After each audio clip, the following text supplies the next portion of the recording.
Bienvenidos a una nueva emisión de A Solas. Hoy vamos a tener la posibilidad de conversar con el líder del Partido Comunista de Rusia, candidato a presidente, Gennady Zyuganov. Gennady Zyuganov, candidato a presidente de Rusia 2012 y líder del Partido Comunista de Rusia, nació el 26 de junio de 1944 en el seno de una familia de profesores. Terminó la educación secundaria en 1961. Entre 1963 y 1966 hizo la conscripción en el ejército soviético en un grupo especial de inteligencia de las tropas soviéticas en Alemania. En 1969 se graduó de la Facultad de Física y Matemática de la Universidad Estatal Pedagógica de Orlov, donde impartió clases en la Cátedra de Matemáticas Superiores.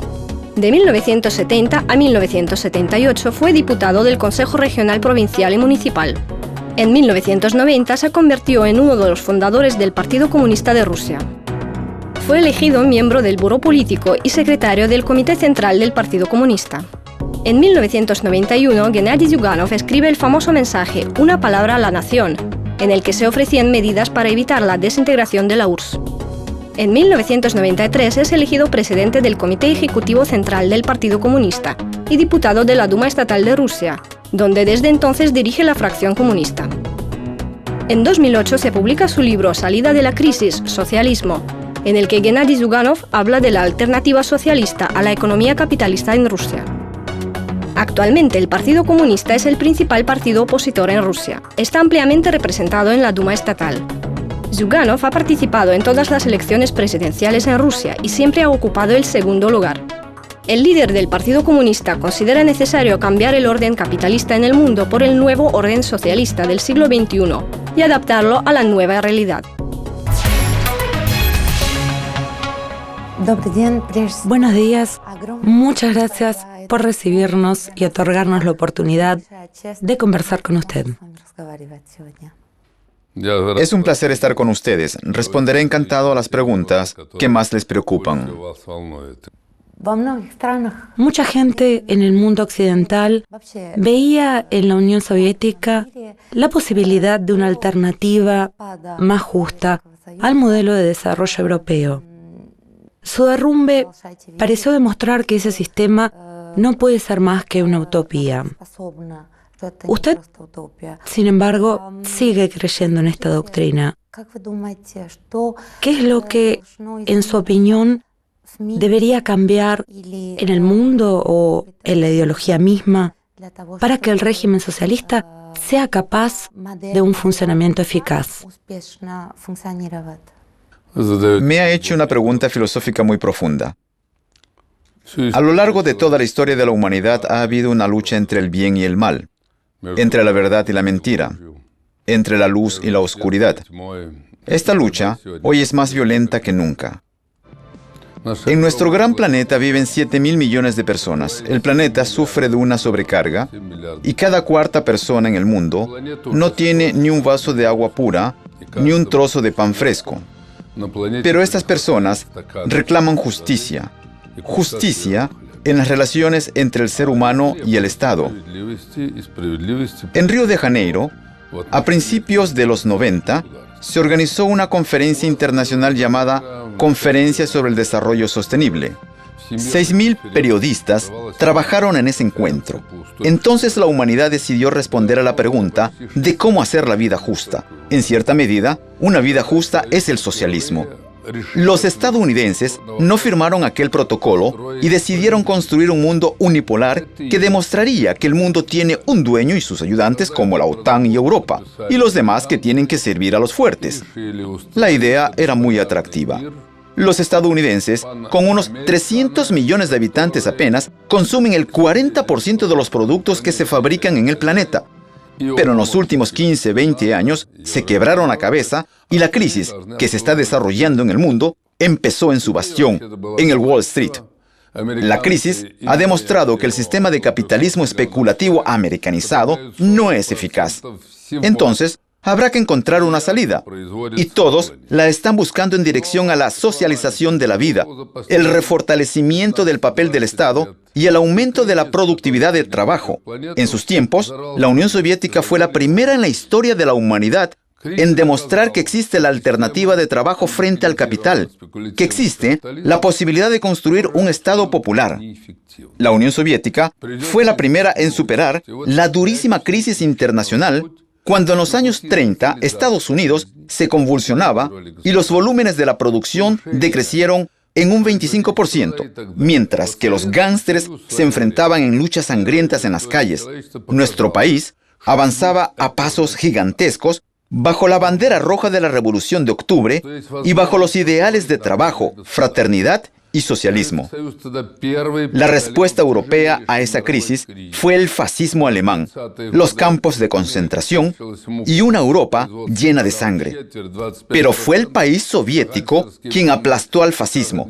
Los ingleses y los estadounidenses nos ayudaban activamente porque vieron que si Hitler llegaba a ganar en el frente soviético, ese sería su final, porque esa telaraña cubriría todo el planeta. Fuimos los primeros en recuperarnos después de la guerra, en llegar al espacio y en crear la estrategia nuclear. Pero aparecieron después personas como Gorbachev y Yeltsin que traicionaron los ideales de trabajo y socialismo y a las que les gustó el capitalismo especulativo americanizado que saquearon nuestro país y destruyeron el partido más querido. Para nuestro país, esto fue un fracaso y no salvó el capitalismo en el mundo. Solo ha llegado a aplazar una crisis nueva para 15 o 20 años. Y hoy esta crisis del capitalismo reina en todo el planeta. ¿Dónde está la salida? En mi opinión, solo hay una alternativa. O reina la justicia, el trabajo y el socialismo, o el planeta está condenado. ¿Qué hace Obama? Está pensando en la educación, implanta el seguro médico, aumenta la presión gubernamental y trata de poner un bozal a los bancarios que destrozaron el mercado, o al menos reprimirlos con la ley. Hasta ahora le está saliendo bien, pero ¿qué están haciendo Sarkozy y Merkel? Tratan de hacer lo mismo, pero de una manera más enérgica. En Europa, incluso las potentes economías de Francia y Alemania no pueden cerrar la brecha económica en Grecia.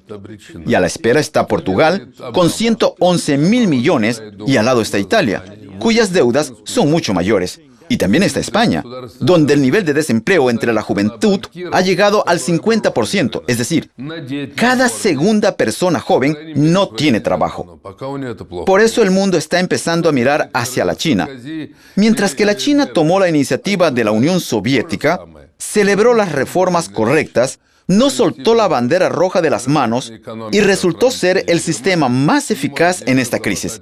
El crecimiento económico en China es de 10-12%, mientras que de todo el mundo solo 2 países alcanzaron el 12% el año pasado. La China roja está en el primer lugar y en el segundo se encuentra Vietnam socialista con 6-7% de crecimiento. Y allí, donde hay una economía socializada y donde el gobierno ha desempeñado un papel más decisivo y los dirigentes han combinado de una forma más eficaz los intereses de trabajo y de capital, estos estados salen más rápido de la crisis. La humanidad tiene que tomar una decisión. En mi opinión, si seguimos avanzando por el camino del capitalismo sucio, agresivo, especulativo y americanizado, el planeta está condenado por una sencilla razón. Ya hemos gastado la mitad de las reservas de gas y petróleo y no se van a renovar. La OTAN ha bombardeado Libia, ha asesinado a Gaddafi, pero no ha logrado salvar la economía. Trata de acabar con Siria, pero no tiene mucho efecto. Destrozaron Afganistán, lo convirtieron en un narcocartel, donde la producción de drogas ha crecido en 40 tantos. Lanzan sus bombas sobre Irán, pero esto no mejora la situación, sino que la va a empeorar. Con la guerra, con lo que está haciendo la OTAN y con el capitalismo no llegaremos a nada. Esa es la conclusión que saco de la situación actual. El país soviético, nuestro país, puede renacer solamente moviéndose en dirección del socialismo renovado. El capitalismo arrastra al país al traspatio de la historia. ¿A qué se refiere concretamente con el término socialismo reformado? ¿Cómo debe ser, en su opinión, el socialismo del mundo moderno? ¿Qué preguntas tan profundas? ¿Qué es el socialismo? Es la prioridad del trabajo sobre el capital, de los intereses públicos sobre el interés egoísta privado. Es la prioridad de la justicia sobre la mentira, es la prioridad de una educación de calidad y sanidad accesibles para todos sobre los intentos de cobrar dinero por todo. ¿En qué consiste el secreto de las reformas chinas de Deng Xiaoping? ¿Y cuál es la razón de la derrota de la Unión Soviética? En la Unión Soviética nacionalizaron casi todo. Y en la China, Deng Xiaoping propuso una correlación justa entre la propiedad estatal, la propiedad colectiva y la propiedad personal.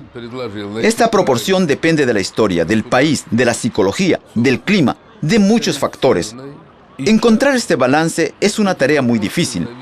Y el socialismo nuevo... Por ejemplo, la Unión Soviética propugnaba la propiedad estatal y yo creo que el Estado debe controlar los recursos, la tierra y sus riquezas. Esto pertenece al pueblo. Los ferrocarriles que influyen en el precio de las mercancías, las redes eléctricas, el sistema de la seguridad y la comunicación. El resto debe entregarse a iniciativa privada, personal o colectiva, y entonces uno complementará al otro. Cuando la competencia se reglamenta y se controla por un buen poder popular, y no cuando esto se convierte en unos rapaces ajustes de cuentas o habituales guerras por el reparto del mercado. Y encontrar este balance es una tarea muy difícil y sabia. Y el segundo momento, el sistema bipolar, la Unión Soviética y sus aliados, y los Estados Unidos y sus aliados, era absolutamente predecible, pero de mucha confrontación. Y cuando en el Caribe nos reñimos con los norteamericanos, resultó suficiente una llamada telefónica y conversación entre dos personas, Khrushchev y Kennedy. Y se acordó retirar las tropas porque ya olía a guerra nuclear. Después, la desintegración de la Unión Soviética. ¿Qué tenemos? Los estadounidenses sí que son líderes, pero también hay otro líder, Europa Unida. Son 500 millones de personas. Es un potencial enorme. Hoy tenemos China, 1.340 millones, más 100 millones que estudian y trabajan en el exterior. Trabajan, en su mayoría, pero traen el dinero de regreso a su país, y no al revés. Ya es un protagonista de la política internacional la China, la segunda potencia del mundo. Más India, con sus 1.200 millones y un tremendo potencial y en desarrollo. Más Brasil, con más de 200 millones que ya forma parte de la decena de los países más fuertes. El año pasado estuvo en el 7º lugar. Y ahora van a venir otros y resulta que hay que equilibrar los intereses no de dos sujetos, la Unión Soviética y los Estados Unidos, sino por lo menos de 10, en la misma mesa. Es una tarea muy difícil y será necesario reforzar el papel de la ONU, del Consejo de Seguridad. Los estadounidenses y los europeos no lo quieren. Quieren dar puñetazos en la mesa, mandar sus armadas de la OTAN y comer la parte principal con ayuda de CNN y sus sistemas informáticos. Pero creo que no tienen otra alternativa que sentarse a la mesa de las negociaciones y recordar que es un socialismo justo. Hace poco, Sarkozy salió de una reunión y dijo, soy de derecha, pero parece que también tendré que construir el socialismo.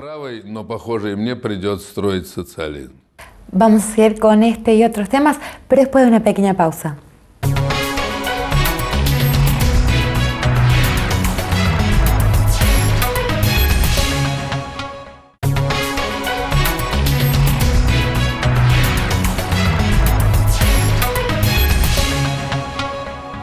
Y ahora sí, seguimos con Gennady Zyuganov, el líder del Partido Comunista de Rusia. En los últimos años, muchos países de América Latina han comenzado a construir lo que ellos definen como el socialismo del siglo XXI.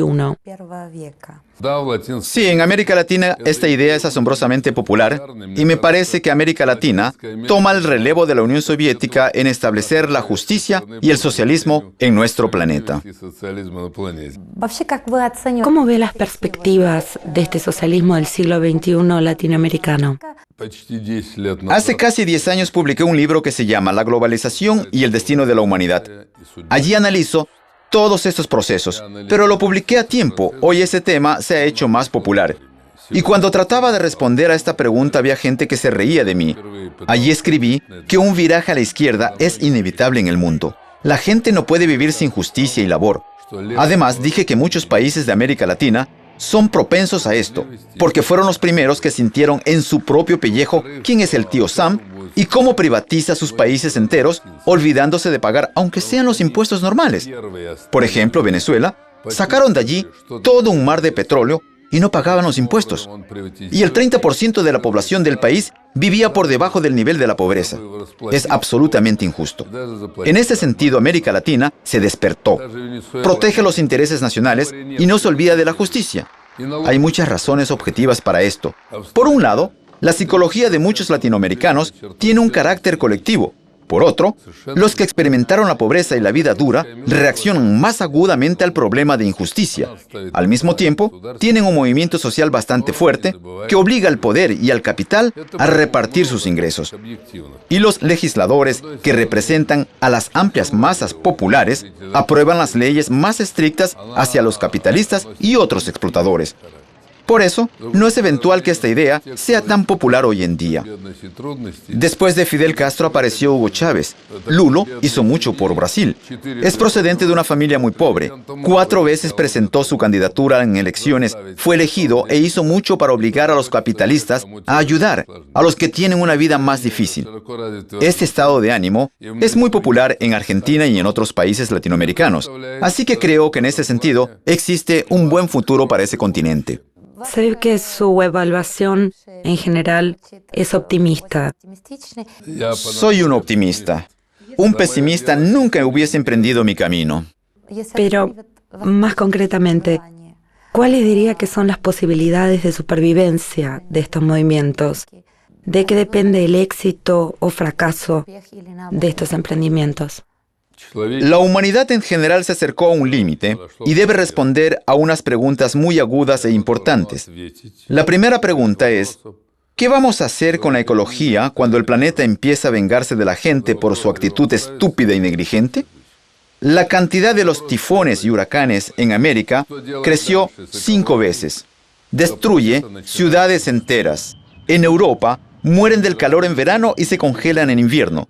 Hace mucho tiempo que no ha habido tal clima. Hace poco África del Norte fue cubierta por nieve. Hacía mucho que no la habían visto. En general es obvio el desequilibrio de los fenómenos climáticos. Si siguen ensuciando, destruyendo, talando bosques, incluso en la Amazonía, no van a tener ni oxígeno ni comida. Entonces estarán condenados. Arruinarán el medio ambiente. Y esto significa que el hombre debe pensar en su comportamiento consumista. El hombre no necesita mucho.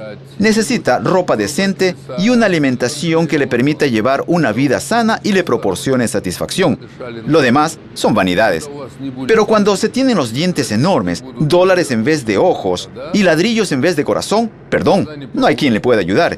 Y de aquí viene todo, el sistema de la educación infantil. Las relaciones humanas deben cambiar. Puedo recordarle que esto ya ocurrió. Cuando apareció Jesucristo, luego aparecieron Mohammed, Buda. ¿No se lo ha preguntado usted nunca? No había comunicación en el planeta. No había aviones, no existía el Internet. Muchas de las sociedades no se comunicaban entre sí. Y sin embargo, las religiones nacieron casi al mismo tiempo. Y lo más sorprendente es que en todas las religiones existe un postulado común que dice: ama a tu prójimo como a ti mismo.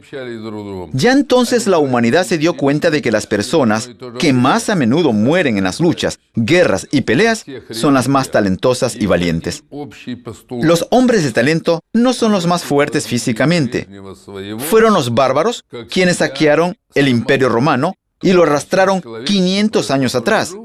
Ahora la humanidad ha llegado hasta un límite y debe responder o seguir acumulando y acumulando, consumiendo, destruyendo, y nos esperan grandes problemas. Pero esto requiere de un cambio de todo el sistema, la educación, la enseñanza, desde la familiar hasta la personal. ¿Cuál es el camino para llegar a ese cambio? El camino, una vez más, es la socialización de la vida. Que el interés no sea personal, sino de la sociedad, colectivo. Que el interés no sea de un especulador, sino de un trabajador que con sus manos hace el pan. Que el interés no sea de un bandido, sino de un humanista que predica el bien, la justicia y el amor en el planeta. Y es un problema complicado, pero desde mi punto de vista es realizable, porque principalmente el planeta es el que combate por un socialismo. se venga del capital por un trato desvergonzado e irrazonable hacia él, como hacia una muchacha de la calle.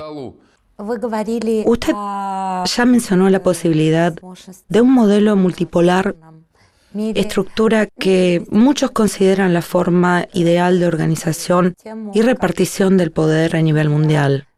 ¿Cree usted que la humanidad podrá consolidar este sistema paulatinamente o será necesaria una fuerte conmoción para que esta reorganización tenga lugar? En realidad, ese momento de crisis ha llegado. Después de la ruptura del sistema bipolar, los estadounidenses han declarado de pronto que serán un equipo. Esto lo realizó Bush hijo de una forma más drástica. Declararon que los que no están con ellos están en su contra. No les gustó Yugoslavia y la bombardearon. No les gustó Saddam Hussein porque no les entregó su petróleo. Si se hubiera dedicado a cultivar zanahorias y nabos, nadie lo habría ahorcado. No les gustó Muammar Gaddafi y lo ejecutaron. Ellos mismos educaron a los talibanes. Invadieron Afganistán y ahora no saben qué hacer. Pero ahora se han acercado a un límite cuando ya está claro que una globalización del tipo estadounidense se ha venido abajo. Se ha colapsado y no pueden con ello. La crisis la han generado ellos. Sus bancos y fondos de más de 100 años fueron los primeros en estallar. Es imposible ahogarles con bombardeos de la OTAN y hacerlos obedecer. Se llevaron a cabo revoluciones naranjas ejemplares. Pero eso no ayudó ni a Egipto, ni a Libia, ni mucho menos a Israel, que está rodeado como en un sartén ardiendo, y ahora mira alrededor sin saber quién vendrá. Y lo más seguro es que lleguen fundamentalistas islamistas. Así aparece la pregunta: ¿a dónde vamos de esta manera? A ningún lado. Hacia una nueva gran pelea, hacia otra gran guerra y derrota. Hay que pensar de qué manera hay que cambiar la situación. Pero ahora les obligan a cambiar los países de rápido crecimiento como la China o el rápido desarrollo de la India. En muchos aspectos, también es autosuficiente Brasil y una Europa grande y unida que no quiere ceder ni un trocito de su euro. Así que habrá que sentarse ante una mesa y buscar respuestas. Pero no hay respuestas fáciles. Lo reconoceré sinceramente. Antes, cuando me preguntaba cuál es el mayor problema ahora mismo en el planeta, diría que el nivel intelectual y profesional de los gobernantes actuales, desde Moscú hasta Washington, Bonn y París, no se corresponde a la complejidad de los problemas que ya han sido remarcados. Porque las contradicciones aumentan más rápido de lo que se resuelven. Yo, por ejemplo, puedo comparar. ¿Por qué se pudo hacer frente a Hitler? Él destrozó toda Europa en pocos meses. El imperio francés era poderoso y lo destrozó en 44 días. Porque Stalin, Roosevelt y Churchill parecía que no tenían nada que ver con ellos. Eran políticos muy grandes. Viendo el terrible peligro del fascismo, cuando comenzaron a quemar personas en hornos gigantescos, unieron sus potencias, aunque parecería que eran irreconciliables ideológicamente. De pronto comprendieron que sin la colaboración no nos podríamos salvar. Churchill, en 1918, invocaba cada semana a ahogar la República Soviética. Y en 1941 dijo: si nosotros y la Unión Soviética no aunamos nuestro potencial, estaremos acabados. Enseguida se convirtió en un aliado. Vino aquí, firmó todos los tratados. Por eso ahora la humanidad y sus líderes han llegado a la conclusión de que hay que tomar una decisión muy responsable. ¿Lo he entendido correctamente? ¿Usted opina que las circunstancias mismas obligan o obligarán a la humanidad a desarrollarse en este sentido de forma pacífica? Le haré una analogía histórica. Hay pocas personas que aprenden de la historia. Cualquier intento en la historia de construir un mundo unidimensional ha fracasado. Comenzó Alejandro Magno, extendió su imperio hasta casi el Himalaya. Acabó mal. Trataron de construir el califato abasí hasta Gibraltar, hasta el Golfo Pérsico, y también fue destruido. Napoleón llegó hasta Moscú y aquí murió. Hitler trató con el Tercer Reich de rodear a todos con alambre púa y él mismo acabó mal. Cualquier intento de hacer un sistema unidimensional es antinatural y anormal porque existen el día y la noche, el calor y el frío. La diversidad del mundo vegetal está protegida ahora y tratan de salvar a las especies en peligro. Y ahora quieren que las personas vivan a la manera americana, adoren a la señora Eldridge, lean a Condoleezza Rice. Yo no quiero hacer eso. Pueden hacerme lo que quieran. Por eso hay que respetar la abundancia de lenguas, culturas, idiomas, tradiciones. La belleza del mundo está en su diversidad. Pero cuando nos imponen un estilo, un tipo, una fe, una idea, es algo que acaba con todo en el mundo. Hay que decirse de una vez y por todas. El intento de hacer esto es peligroso y letal. Busquemos esta diversidad y esta búsqueda. Ahora la humanidad tiene una elección: o intentar globalizarse a la manera estadounidense o intentar socializarse a la manera soviética. Estoy a favor de un nuevo socialismo y voy a trabajar por esto. Sus pronósticos en este sentido también son optimistas. Sí, lo es. Simplemente conozco bien la historia, sé cómo se han desarrollado los acontecimientos, cómo se formaron los imperios y se han destruido estados. Sé que en nuestra patria, en mi patria, hubo un tiempo en que durante cientos de años no se construyó ni un edificio de piedra. Lo sé muy bien y sé que la humanidad encontrará una salida a esta situación tan dramática y complicada. Pero hay que buscar y no tratar de someter a tus semejantes, construyendo tu bienestar sobre la desgracia de tus semejantes. Ojalá que así sea. Una vez más, muchas gracias. Gracias a usted. Les recuerdo que hemos estado conversando con Gennady Zyuganov, el líder del Partido Comunista de Rusia y candidato a presidente. Con esto nos despedimos y hasta la próxima.